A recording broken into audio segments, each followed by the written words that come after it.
ನಮಸ್ಕಾರ ಎಲ್ಲರಿಗೂ welcome back to Reddy ಪಾಕಶಾಲೆ ಯೂಟ್ಯೂಬ್ ಚಾನಲ್ಗೆ. ಇವತ್ತು ನಾನು ಪರ್ಫೆಕ್ಟ್ ಆಗಿ ಗುಲಾಬ್ ಜಾಮೂನ್ನ ಯಾವ ಥರ ಮಾಡೋದಂತ ತೋರಿಸ್ಕೊಡ್ತೀನಿ ರೀ. ಸ್ವಲ್ಪನೂ ಸೀಳಾರ್ದ ಒಡಿಲಾರ್ದ ಹೆಂಗೆ ಮಾಡೋದಂತ ನೋಡೋಣಂತ ಬರ್ರಿ. ಅದಕ್ಕಿಂತ ಮುಂಚೆ ನೀವು ಮಾಡಬೇಕಾಗಿರೋ ಕೆಲಸ ಏನಂದ್ರೆ ನನ್ನ ಚಾನಲ್ನ ಸಬ್ಸ್ಕ್ರೈಬ್ ಮಾಡ್ಕೊಂಬಿಡ್ರಿ. ಇವಾಗ ನಾನು MTR ರೆಡಿ ಮಿಕ್ಸ್ ತೊಗೊಂಡಿದ್ದೀನಿ. ಮಾರ್ಕೆಟಲ್ಲಿ ಬೇರೆ ಬೇರೆ ಥರ ಇರ್ತಾವ. ನಿಮ್ಗೆ ಯಾವ್ದು ಬೇಕೋ ಅದನ್ನು ತೊಗೊಂಡು ಬರ್ರಿ. ಇನ್ನು ಇಲ್ಲಿ ನಾನು 1 ಪ್ಯಾಕೆಟ್ ಅಷ್ಟಲ್ಲ 2 ಪ್ಯಾಕೆಟ್‌ನ ಬಳಸ್ಕೊಂಡು ಮಾಡ್ತಾ ಇದ್ದೀನಿ. ಈ ಬೌಲು 1 ಪ್ಯಾಕೆಟಿಗೆ ಸಮ ಅದ ನೋಡ್ರಿ. 2 ಬೌಲ್‌ನ ನಾನು ರೆಡಿ ಮಿಕ್ಸ್‌ನ ತಗೊಂಡಿದ್ದೀನಿ. ಇನ್ನು ಇಲ್ಲಿ ಕಾಯಿಸಿ ಆರಿಸಿದಂತ ಹಾಲು ತಗೊಂಡು ಈ ತರ ಹಿಟ್ಟನ್ನ ನಾನು ಮಿಕ್ಸ್ ಮಾಡ್ಕೊಳಕತ್ತೀನಿ ನೋಡ್ರಿ. ಇನ್ನು ಈ ಗುಲಾಬ್ ಜಾಮೂನ್ ಮಾಡ್ಬೇಕಾದ್ರೆ ಹಿಟ್ಟು ಕಲಸೋದ್ರಲ್ಲೇನೆ ಮೇನ್ ಟ್ರಿಕ್ ಇರೋದು. ನೀವೇನಾದ್ರೂ ಹಿಟ್ಟನ್ನ ಜೋರಾಗಿ ಪ್ರೆಸ್ ಮಾಡ್ಬಿಟ್ಟು ಇಲ್ಲಾಂದ್ರೆ ಚಪಾತಿ ನಾದ್ದಂಗ ಫುಲ್ ಅಂಗೈ ಹಚ್ಚು ನಾದ್ಕೊಂಡ್ರೆ ಗುಲಾಬ್ ಜಾಮೂನ್ ಏನಾಗ್ಬಿಡ್ತಾವ ಅಂದ್ರೆ ಒಡೆದ್ ಬಿಡ್ತಾವ, ಇಲ್ಲ ಬಿರುಕಾದ್ರೂ ಬಿಟ್ಟು ಬಿಡ್ತಾವ. ಸೀಳ್ ಅಂತ ಅನಿಸ್ತಾವ ನೋಡ್ರಿ, ಹಂಗಾಗ್ತಾವ. ನೀವು ಇದನ್ನ ಜಸ್ಟ್ ನಮ್ಮ ಬೆರಳಿನ ಸಹಾಯದಿಂದ ಸ್ಮೂತ್ ಆಗಿ ನಾದ್ಕೋಬೇಕು. ಹಿಟ್ಟು ಜಸ್ಟ್ ಮಿಕ್ಸ್ ಮಾಡ್ಕೊಂಡ್ರೆ ಸಾಕು ಅದು. ಹಾಲ್ ಹಾಕಿ ಸ್ವಲ್ಪ ಈ ತರ ಗಟ್ಟಿ ಗಟ್ಟಿಯಾಗಿ ಮಾಡ್ಕೊಂಡ್ರೆ ಸಾಕು. ಗುಲಾಬ್ ಜಾಮೂನ್ ಹಿಟ್ಟು ರೆಡಿ ಆಗ್ತದೆ. ಇನ್ನು ಹಿಟ್ಟನ್ನ ಈ ತರ ನಾದ್ಕೊಂಡು ಸೈಡಿಗೆ ಇಟ್ಬಿಟ್ರೆ ಮುಗೀತು. ಇವಾಗ ಪಾಕ ಯಾವ ತರ ರೆಡಿ ಮಾಡ್ಕೊಳ್ಳೋದು ಅಂತ ಅಂದ್ರೆ, ಈ ಬೌಲ್ ನೀವೇ ನೋಡಿದ್ರಿ 2 ಬೌಲ್ ನಾನು ರೆಡಿ ಮಿಕ್ಸ್ ತಗೊಂಡ್ರೆ ಇಲ್ಲಿ 2 ಬೌಲ್ ಶುಗರ್ 2 ಬೌಲ್ ವಾಟರ್ನ ತಗೊಂಡಿದ್ದೀನಿ. ಯಾಕಪ್ಪ ಎಲ್ಲ ಈಕ್ವಲ್ ತಗೊಂಡಿದ್ದೀನಿ ಅಂತ ಅಂದ್ರೆ, ಇವಾಗ ನೀವು ಬೇರೆ ಬೇರೆ ವಿಡಿಯೋ ನೋಡಿರ್ತೀರಾ. 2 ಬೌಲ್ ರೆಡಿ ಮಿಕ್ಸ್ ತಗೊಂಡ್ರೆ 4 ನೀವೇನ್ ಮಾಡ್ತೀರಾ ಶುಗರ್ ಹಾಕೊಂತೀರಾ. ಆವಾಗ ಏನಾಗ್ತದ ಅಂತ ಅಂದ್ರೆ ಲಾಸ್ಟ್ ಎಂಡ್ ಆಗ್ಬೇಕಾದ್ರೆ ಏನಾಗುತ್ತಂದ್ರೆ ಗುಲಾಬ್ ಜಾಮೂನ್ ಖಾಲಿ ಆಗುತ್ತೆ, ಪಾಕ ಮಾತ್ರ ಹಂಗೆ ಉಳ್ಕೊಂಡ್ ಬಿಡುತ್ತೆ. ವೇಸ್ಟ್ ಅಲ್ಲ. ಎಷ್ಟು ಬೇಕೋ ಅಷ್ಟನ್ನೇ ಮಾಡ್ಕೊಳ್ಳೋಣ. ಹಂಗಾಗಿ ನಾನು 2 bowl ready mix, 2 bowl sugar, 2 bowl ವಾಟರ್ನ ತಗೊಂಡಿದ್ದೀನಿ ನೋಡ್ರಿ. ಇವಾಗ ಪಾಕನ ಈ ತರ ರೆಡಿ ಮಾಡ್ಕೋಬೇಕು ನೋಡ್ರಿ. ಅಂದ್ರೆ ಪೂರ ಒಂದೇಳೆ ಬರ್ಬೇಕಂತ ಏನಿಲ್ಲ. ಜಸ್ಟ್ ನಿಮಗೆ ಅದು ಸ್ಟಿಕ್ಕಿ ಸ್ಟಿಕ್ಕಿ ಅನಿಸ್ಬೇಕು. ಅಷ್ಟಾದ್ರೆ ಮುಗಿತು, ಪಾಕ ಬಂದೈತಿ ಅಂತ ಅರ್ಥ. ಈ ತರ ನಾವು ಸ್ಟಿರ್ ಮಾಡ್ಕೊಂತಾನೆ ಹಂಗೆ ಚೆಕ್ ಮಾಡ್ಕೊಂತ ಇರಬೇಕು. ಜಾಸ್ತಿ ಪಾಕ ಬಂದರೂ ಕೂಡ ಗುಲಾಬ್ ಜಾಮೂನ್ಗೆ ಚೆನ್ನಾಗಿರಲ್ಲ. ಇನ್ನು ಹಂಗೆ ನೀರಿದ್ರೂ ಚೆನ್ನಾಗಿರಲ್ಲ. ಸ್ವಲ್ಪ ಕೈಗೆ ಅಂಟಂಟ್ ಅನಿಸಿದ್ರೆ ಸಾಕು, ಪಾಕ ರೆಡಿ ಆಗಿದೆ ಅಂತ ಅರ್ಥ. ಇವಾಗ ಪಾಕ ರೆಡಿ ಆಗಿದೆ ಗೈಸ್. ಇವಾಗ ಲಾಸ್ಟಲ್ಲಿ ನಾನು ಒಂದು 2 ಏಲಕ್ಕಿನ ಜಜ್ಜಿಟ್ಕೊಂಡಿದ್ದೆ, ಅದನ್ನ ಹಾಕ್ಬಿಟ್ಟು ಕ್ಲೋಸ್ ಮಾಡ್ತಾ ಇದ್ದೀನಿ. ಮುಗೀತು. ಇದು ಆರ್ಲಿ ಗೈಸ್. ಇವಾಗ ನಾವು ಇದನ್ನ ಸ್ಮಾಲ್ ಬಾಲ್ಸ್ ತರ ಮಾಡ್ಕೋಬೇಕು ನಾನು. ಸೈಡಲ್ಲಿ ತುಪ್ಪ ಹಚ್ಕೊಂಡು ಬಾಲ್ಸ್ ತರ ಮಾಡ್ಕೊಳಕತ್ತೀನಿ. ಇಲ್ಲ ಅಂತಂದ್ರೆ ಕೈ ಅಂಟೋ ಚಾನ್ಸಸ್ ಭಾಳ ಇರ್ತದೆ. ನೀವು ಆಯಿಲ್ ಆದ್ರೂ ತಗೋರಿ, ಇಲ್ಲ ಅಂತಂದ್ರೆ ತುಪ್ಪನಾದ್ರೂ ತಗೋರಿ. ನಾನಿಲ್ಲಿ ತುಪ್ಪ ಹಚ್ಕೊಂಡು ಸ್ವಲ್ಪ ನಾವು ಪ್ರೆಸ್ ಮಾಡಬೇಕು. ಜಾಸ್ತಿ ಚಪಾತಿ ಮಾಡ್ತೀವಲ್ಲ ಆ ಥರ ಅಲ್ಲ. ಈ ಥರ ಕರೆಕ್ಟಾಗಿ ಒಂದು ಸೀಳ್ ಬರಲಾರ್ದರ ಥರ ಕರೆಕ್ಟಾಗಿ ರೌಂಡ್ ಶೇಪಲ್ಲಿ ನಾವು ಬಾಲ್ ಥರ ಮಾಡ್ಕೋಬೇಕು ನೋಡ್ರಿ. ಅಗ್ದಿ ಸಮಾಧಾನದಿಂದ ಒಂದು ಕಡೆ ಕುತ್ಕೊಂಡು ಈ ಥರ ನೀಟಾಗಿ ಮಾಡ್ಕೋಬೇಕು. ಒಂದು ಹಿಟ್ಟು ಕಲಿಸ್ಬೇಕಾದ್ರೆ ಇನ್ನೊಂದು ಈ ಥರ ಬಾಲ್ಸ್ ಮಾಡಬೇಕಾದ್ರೆ ಕರೆಕ್ಟಾಗಿ ಮಾಡ್ಕೊಂಡ್ರೆ ಮಾತ್ರ ನಮಗೆ ಈ ಗುಲಾಬ್ ಜಾಮೂನ್ ಅನ್ನೋದು ಒಡೆಯಂಗಿಲ್ಲ, ಸೀಳ್ ಬಿಡಂಗಿಲ್ಲ ಅಥವಾ ಬಿರುಕು ಬಿಡಂಗಿಲ್ಲ.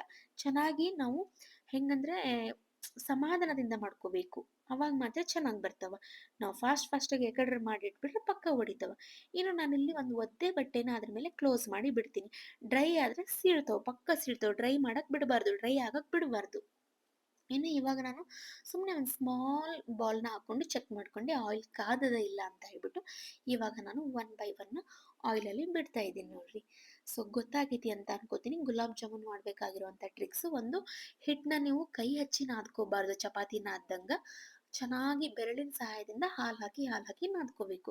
ಇನ್ನೊಂದು, ಬಾಲ್ಸ್ನ ಮಾಡಬೇಕಾದ್ರೆ ಜಾಸ್ತಿ ಪ್ರೆಸ್ ಮಾಡಬಾರ್ದು. ಲೈಟಾಗಿ ರೌಂಡ್ ಶೇಪಲ್ಲಿ ನೀವು ಮಾಡ್ಕೋಬೇಕು. ಆವಾಗ ಒಂದು ಬಿರುಕು ಬಿಡದೆ ಇರೋ ಥರ ನಿಮಗೆ ಕಾಣಿಸ್ತೈತಿ ಆವಾಗಲೇ. ಬಾಲ್ ಮಾಡಬೇಕಾದ್ರೇ ನಿಮಗೆ ಬಿರುಕು ಬಿಡ್ತು ಅಂತಂದರೆ ಎಣ್ಣೆಯಲ್ಲಿ ಕರೆದಾಗ ಪಕ್ಕ ಬಿರುಕು ಬಿಡ್ತದೆ. ಇನ್ನು ಪಾಕದಲ್ಲಿ ಹಾಕಿಬಿಟ್ರಂದ್ರೂ ಒಡೆದೇ ಬಿಡ್ತದೆ. ನಾವು ಸ್ಪೂನಿಂದ ಅದನ್ನು ಕಟ್ ಮಾಡೋದಕ್ಕಿಂತ ಮುಂಚೆನೇ ಒಡ್ಕೊಂಡ್ಬಿಡ್ತದೆ. ಇನ್ನು ಇವಾಗ ಆಯಿಲಲ್ಲಿ ಬಿಟ್ಟಾದ ತಕ್ಷಣ ಅದನ್ನು ಕೆಳಗಿಂದ ತಿರುವು ಹಾಕಬಾರ್ದು. ಜಸ್ಟ್ ಅದ್ರ ಮೇಲೆ ಆಯಿಲ್ನ ದುಗಿಸ್ಬೇಕು. ಅಂದರೆ ಅದ್ರ ಮೇಲೇ ಆಯಿಲ್ ಈ ಥರ ಸ್ಪ್ರೆಡ್ ಮಾಡಿದಾಗ ತಾನೇ ಅದು ಚೆನ್ನಾಗಿ ಕುದೀತದೆ ಅಂತ ಹೇಳ್ಬೋದು. ಇನ್ನು ಸ್ವಲ್ಪ ಬ್ರೌನ್ ಆದ ತಕ್ಷಣನೇ ತೆಗಿಬೇಡ್ರಿ. ಯಾಕಂದರೆ ಒಳಗಡೆ ಹಸಿ ಬಿಸಿ ಉಳ್ಕೊಂಡ್ಬಿಡ್ತದೆ. ಅದು ಬೇಗನೆ ಬ್ರೌನ್ ಕಲರ್ ಆಗಿಬಿಡ್ತದೆ. ಹಾಗಾಗಿ ಸ್ವಲ್ಪ ಒಂದು 1 to 2 ಮಿನಿಟ್ಸ್ ಚೆನ್ನಾಗಿ ಅದನ್ನು ಫ್ರೈ ಮಾಡ್ಕೊರಿ. ನೀವು ನೋಡ್ತಾ ಇರ್ಬೋದು. ಕಲರು ಇವಾಗ ಎಣ್ಣೆಯಿಂದ ತೆಗೆದ ತಕ್ಷಣ ಸ್ವಲ್ಪ ಡಾರ್ಕ್ ಅನ್ನಿಸ್ಬೋದು, ಬಟ್ ಪಾಕದಲ್ಲಿ ಬಿಟ್ಟಾಗ ಕಲರ್ ಬಂದೇ ಬರ್ತದ. ಈ ಥರ ನಾವು ಚೆನ್ನಾಗಿ ಎಣ್ಣೆಯಲ್ಲಿ ಫ್ರೈ ಮಾಡ್ಕೋಬೇಕು. ಒಂದ್ಸತಿ ಎಣ್ಣೆ ಫುಲ್ ಕಾದೈತಿ ಅಂತ ಅಂದಮೇಲೆ ಮೀಡಿಯಂ ಫ್ಲೇಮಲ್ಲಿ ಇಟ್ಕೊಂಡು ಇದನ್ನು ಫ್ರೈ ಮಾಡ್ಕೊರಿ. ಅಗದಿ ಜಾಸ್ತಿ ಫ್ಲೇಮಲ್ಲಿ ಇಟ್ಕೊಂಡ್ಬಿಟ್ರೆ ಹೊತ್ತಿ ಬಿಡ್ತಾವ, ತಿನ್ಬೇಕಾದ್ರೆ ಚೆನ್ನಾಗಿರಲ್ಲ. ಒಂದ್ಸತಿ ಹೊತ್ತಿತು ಅಂತ ಅಂದರೆ ಟೇಸ್ಟ್ ಹೋಯ್ತು ಅಂತಲೇ ಹೇಳ್ಬೋದು. ಇವಾಗ ಆಲ್ಮೋಸ್ಟ್ ಫ್ರೈ ಆಗಿದವ. ಇನ್ನು ಇದೇ ತರ ಕರೆಕ್ಟ್ ಆಗಿ ನೀವು ಅಳತೆ ಮಾಡಿ ನೀವು ಕೂಡ ಮನೆ ಒಳಗ್ ಮಾಡಿ ನೋಡ್ರಿ. ಒಂದ್ಸತಿನೂ ಸೀಳಂಗಿಲ್ಲ. ಇವನ್ ಅಂದ್ರೆ ಎಣ್ಣೆಲಿ ಫ್ರೈ ಮಾಡ್ಬೇಕಾದ್ರೆ ಸೀಳಿಲ್ಲ ಅಂತ ಅನ್ಕೋರಿ. ಆಮೇಲೆ ನೀವು ಪಾಕದಲ್ಲಿ ಬಿಟ್ಟಾಗ ಒಂಚೂರು ಅವು ಒಡೆಯಂಗಿಲ್ಲ. ಸೊ ಮೊದ್ಲು ಇವಾಗ ಎಣ್ಣೆಲಿ ಫ್ರೈ ಮಾಡ್ಕೊಂಡಾಗ ತೋರಿಸ್ತೀನಿ ನಿಮಗೆ. ಹಂಗೆ ಕಂಟಿನ್ಯೂ ಆಗಿ ಎಲ್ಲಿ ಸ್ಕಿಪ್ ಮಾಡ್ಲಾರ್ದ ನೋಡ್ತಾ ಹೋಗ್ರಿ. ಸೊ ಕರೆಕ್ಟ್ ಆಗಿ ನೀವು ಕೂಡ ಇದೇ ತರ ಮಿಕ್ಸ್ ಮಾಡ್ಕೊಂಡು ಒಂದ್ಸತಿ ಮನೆ ಒಳಗೆ ಟ್ರೈ ಮಾಡಿ ನೋಡ್ರಿ. ಹಂಗೆ ಕರೆಕ್ಟ್ ಆಗಿ ಬಂದಿತ್ತು ಅಂತ ಅಂದ್ರ ಕಾಮೆಂಟ್ ಸೆಕ್ಷನ್ ಒಳಗೆ ತಿಳಿಸೋದ್ ಮಾತ್ರ ಮರಿಬೇಡ್ರಿ. ಎಸ್, ಇವಾಗ ನೀವು ನೋಡಕತ್ತೀರಲ್ಲ, ಇವಾಗ ನಾನು ಎಣ್ಣೆಯಿಂದ ಎತ್ಕೊಂತಿದ್ದೀನಿ ಮೇಲ್ಗಡೆ. ನೀವೇ ನೋಡ್ರಿ, ಎಲ್ಲಿನೂ ಸೀಳಿಲ್ಲ, ಸ್ವಲ್ಪ ಕೂಡ ಸೀಳಿಲ್ಲ. ಈ ತರ ಬಂದಾಗ ಮಾತ್ರ ಪಾಕದಲ್ಲಿ ಹಾಕಿದಾಗೂ ಕೂಡ ಅವು ಸೀಳಂಗಿಲ್ಲ. ಇನ್ನು ನೆಕ್ಸ್ಟ್ ಇದನ್ನ ಒಂದೇ ಸತಿ ನಾನು ಎಣ್ಣೆಯಲ್ಲಿ ಅಂದ್ರೆ ಪಾಕದಲ್ಲಿ ಬಿಡಂಗಿಲ್ಲ. ಯಾಕಪ್ಪ ಅಂತಂದ್ರೆ ಸ್ವಲ್ಪ ಒಂದ್ ಸೆಕೆಂಡ್ ಆದ್ರೂ ಅದು ಆರ್ಬೇಕು. ಇವಾಗ ನಾನು ನೆಕ್ಸ್ಟ್ ಬ್ಯಾಚ್ ಆಯಿಲ್ ಅಲ್ಲಿ ಬಿಡಾಕತ್ತೀನಿ ನೋಡ್ರಿ. ಮಿನಿಮಮ್ 5-6 ಬಿಟ್ಕೋರಿ, ಪರವಾಗಿಲ್ಲ. ಆಯಿಲ್ ಜಾಸ್ತಿನೇ ಇರ್ತದಲ್ಲ, ಏನಾಗಂಗಿಲ್ಲ. ಸೊ ನಾನು ಯಾಕೆ ಸಡನ್ ಆಗಿ ಪಾಕದಲ್ಲಿ ಬಿಡ್ಲಿಲ್ಲ ಅಂತ ಅಂದ್ರೆ ಬಿಸಿ ಇರ್ತದ. ಸೊ ಆಲ್ಮೋಸ್ಟ್ ಪಾಕ ಆರ್ಯದ, ಆದ್ರೂ ಕೂಡ ಇದನ್ನ ಬಿಸಿ ಬಿಸಿದ್ ಹಾಕ್ಬೋದು ಅಂತ ಅನ್ಬೋದು. ಎಸ್, ಬಿಸಿ ಬಿಸಿದು ಸಡನ್ ಆಗಿ ಎಣ್ಣೆಯಿಂದ ತೆಗೆದ ತಕ್ಷಣ ಪಾಕದಲ್ಲಿ ಬಿಟ್ರೆ ಏನಾಗುತ್ತಂತ ಅಂದ್ರೆ ಕರೆಕ್ಟ್ ಆಗಿ ಪಾಕನ ಅಬ್ಸರ್ವ್ ಮಾಡ್ಕೊಳಂಗಿಲ್ಲ. ಮಿನಿಮಮ್ 1 ಮಿನಿಟ್ ಅಥವಾ 2 ಮಿನಿಟ್ ಬಿಟ್ಟು ನೀವು ಪಾಕದಲ್ಲಿ ಹಾಕ್ರಿ. ಚೆನ್ನಾಗಿ ಪಾಕನ ಅಬ್ಸರ್ವ್ ಮಾಡ್ಕೊಂತದ. ಸೊ ಆಲ್ಮೋಸ್ಟ್ ಆಗಿದೆ, 1 ಮಿನಿಟ್ ಮೇಲೇನೆ ಆಗಿದೆ. ಸೊ ಇವಾಗ ನಾನು ಪಾಕದಲ್ಲಿ ಬಿಡ್ತಾ ಇದ್ದೀನಿ ನೋಡ್ರಿ. ಸೊ ಇವಾಗ ಡಾರ್ಕ್ ಅಂತ ಅನಿಸ್ಬಹುದು. ಆಮೇಲೆ ನಿಮಗೆ ನಾನು ತೋರಿಸ್ತೀನಿ ಎಷ್ಟು ಕರೆಕ್ಟ್ ಕಲರ್ ಬಂದದ ಅಂತ ಹೇಳ್ಬಿಟ್ಟು. ಎಸ್, ಇಷ್ಟ ನೋಡ್ರಿ. ಬಹಳ ಕಷ್ಟ ಏನಿಲ್ಲ. ಒಂದ್ ಬ್ಯಾಚ್ ಹಾಕೋಬೇಕು, ಫ್ರೈ ಮಾಡ್ಕೋಬೇಕು, ಮತ್ತೆ 1 ಮಿನಿಟ್ ಆದ್ಮೇಲೆ ಪಾಕದಲ್ಲಿ ಎದ್ದು ಬಿಡ್ಬೇಕು. ಇಷ್ಟೇ, ಏನು ಜಾಸ್ತಿ ಇಲ್ಲ.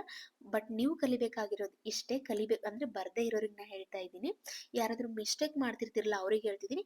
ಫಸ್ಟ್ ನಾದ್ಕೊಳಕ್ ಬರ್ಬೇಕು ಅಂದ್ರೆ ರೆಡಿ ಮಿಕ್ಸ್ನ ಚೆನ್ನಾಗಿ ಹಾಲಲ್ಲಿ ಮಿಕ್ಸ್ ಮಾಡ್ಕೊಳಕ್ ಬರ್ಬೇಕು. ಆಮೇಲೆ ಈ ತರ ಬಾಲ್ಸ್ ಮಾಡ್ಕೊಳಕ್ ಬಂದ್ರೆ ಮುಗೀತು, ಚೆನ್ನಾಗಿ ಬರ್ತಾವ.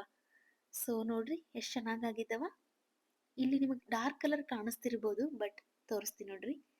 ಪಾಕದಲ್ಲಿ ಹಾಕ್ಬಿಟ್ಟು ಮಿನಿಮಮ್ 3 ಅವರ್ಸ್ ಬಿಟ್ಟ ಮೇಲೆ ಇವಾಗ ನಾನು ನಿಮ್ಗೆ ತೋರಿಸ್ತಾ ಇರೋದು ಎಷ್ಟು ಚೆನ್ನಾಗಿ ರೆಡಿ ಆಗಿದೆ ನೋಡ್ರಿ.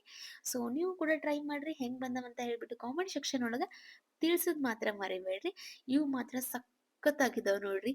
ಕರ್ದ್ಮೇಲೆ ಸ್ವಲ್ಪ ಡಬಲ್ ಸೈಜ್ ಆದವು, ಇನ್ನು ಪಾಕದಲ್ಲಿ ಹಾಕಿದ್ಮೇಲಂತೂ ತ್ರಿಬಲ್ ಸೈಜ್ ಆಗ್ಬಿಟ್ಟು ನೋಡ್ರಿ. ಥ್ಯಾಂಕ್ ಯು, ಮತ್ತೆ ಸಿಗೋಣ.